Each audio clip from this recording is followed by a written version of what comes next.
Hey, how you going? As you can tell, I'm a massive guy. My biceps are huge, but the gym is closed due to COVID-19. So, I looked on the web for some weights. I searched on eBay, Amazon, and Craigslist, and I saw people were selling weights for $3 a pound. This is a complete ripoff. So, I had to think of something that was cheap, strong, and takes any shape. And it's also very convenient. One thing that came to mind was concrete.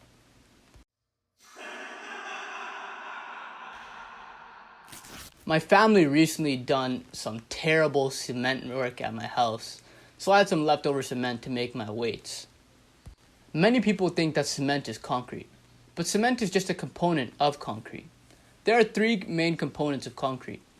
You need aggregate, a fancy word for rocks and stuff that fills up space, like sand or a dog, practically anything that fills space. You need Portland cement, which is the glue of the concrete and is one of the most important parts. And you also need water from the tap, and this activates the cement in a reaction called hydration. There are also some tools you need to make these weights. You need a saw, a hammer, and something long to break some cement. Now that I have my water, my rocks, my cement, and my tools, I need something to hold the cement in place, and some PVC pipe to make the hole in the middle. I think I see some growing in my garden. Let's see if they're ripe right now.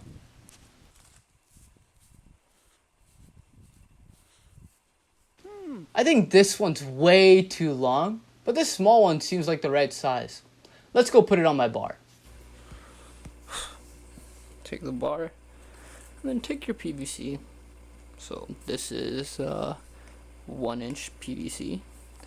So when you put it in, it just slides on in there. Look at that beauty right there. She fits perfectly. I also need 2 buckets. For this one, I'm going to use it as a stirring bucket. And for this broken one, I'm going to use it to shape my concrete. I don't know how I'm going to fix the bucket, so I discussed with my grandma. She gave me the idea of using saran wrap to cover the holes. Now that the bucket is fixed and that we have everything for our process, we need one more thing. Some good music. I'll be back in a jiffy. Hey man, can you play that stuff? I need some classical stuff.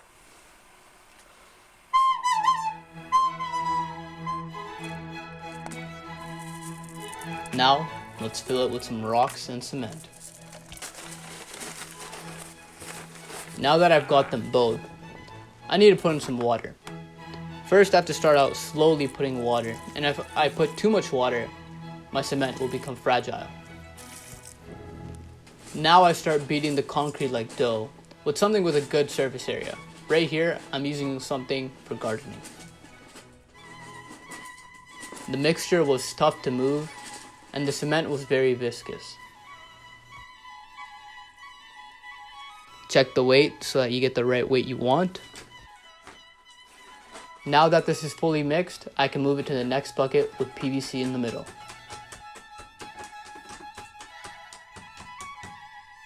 The final product should look something like this. And my grandpa approves, so now I can relax. So I decided to sit and chill with my concrete buddy. He's something that we always overlook, but basically holds our society together. He's been through a lot, and I'll show you what he has endured.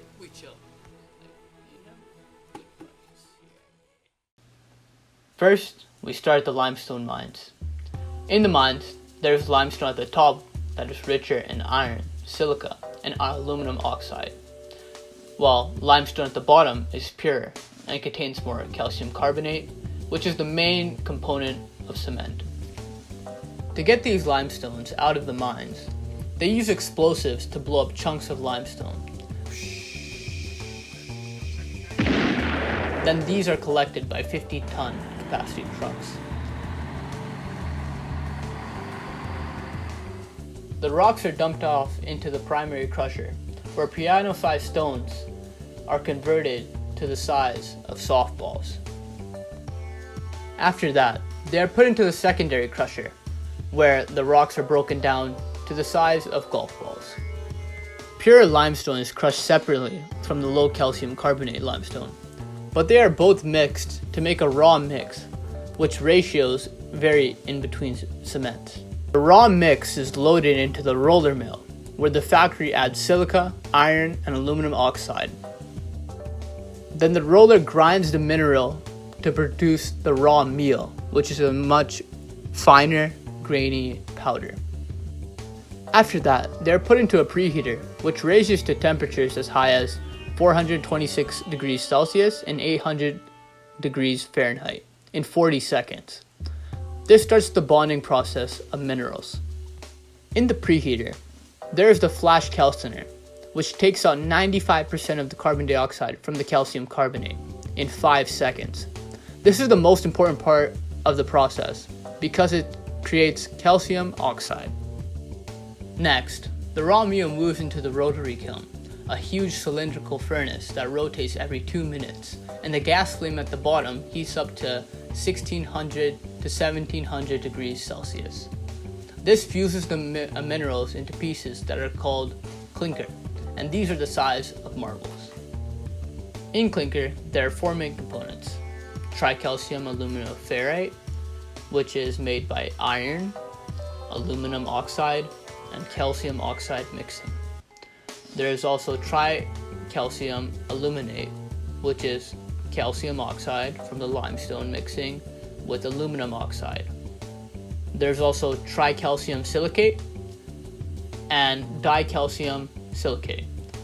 These are the most abundant of the 4 and make up 70% of the cement on average. These are made from calcium oxide and silica. Then, a belt moves the clinker through fans which cools it down to 60 C. Final step is to put clinker into ball mills and add gypsum. Gypsum is there to slow down the setting process. Ball mills contain 150 tons of metal balls to crush clinker and gypsum into a fine powder called cement. Then this is packed by the company, and I picked it up from the local Rona, where he was listed for $19 for 88 pounds of cement. After adding a few rocks, I was ready to put some water in. This reaction between cement and water is called hydration, and it is exothermic, so it releases heat. The 4 compounds I talked about before are all hydrated in this process. Tricalcium silicate first breaks down, and then it spontaneously creates CSH, calcium silicate hydrate, which is primarily responsible for strength in the cement. Not all calcium ions are used in this reaction, same with the hydroxide ions.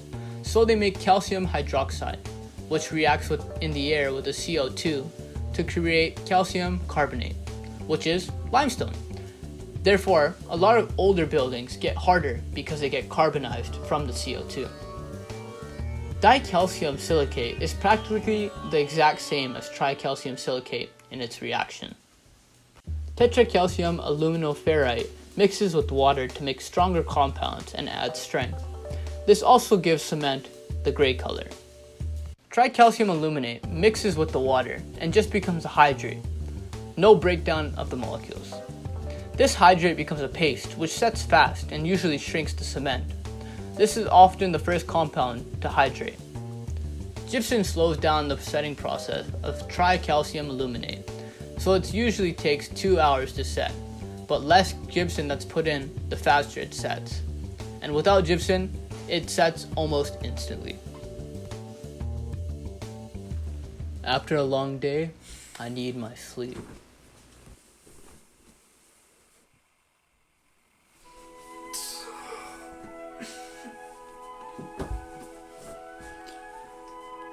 It's been 24 hours. Let's go check on my buddy.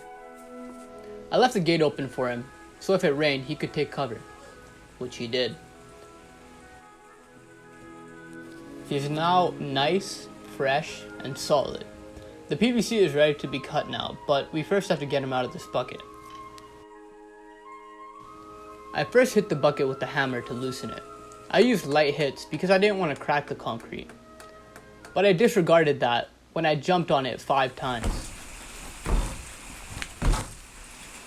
But it worked because the concrete came out. Note, this is not a good way to extract the concrete because something like this will happen.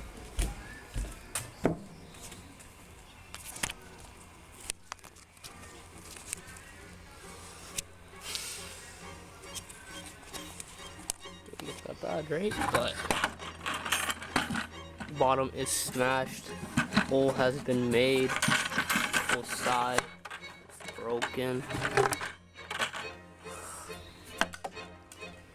Then we got the weights.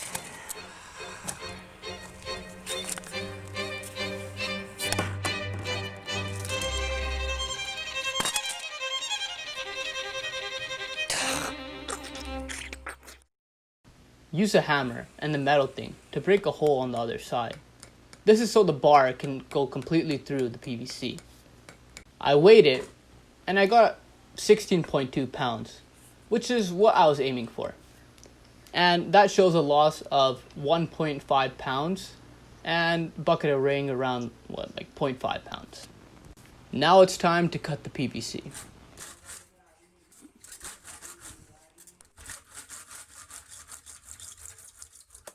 After that, I went to my bar and placed it in. But I couldn't start lifting yet. I needed another weight, so I made another one.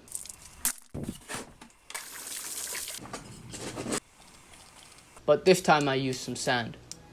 This one came out a lot nicer and weighed only a pound less.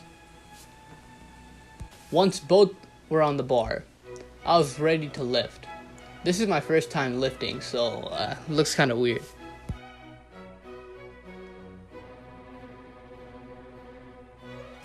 These weights took a good amount of time to make, but it was worth it. I didn't need to spend $3 per pound, and now I can lift whenever I want. I encourage all of you at home to make your own weights. Lifting weights will just make you feel better and healthier. You'll see yourself improve every single day. Keep on rocking in the free world and doo-doo-doo-doo, doo-doo.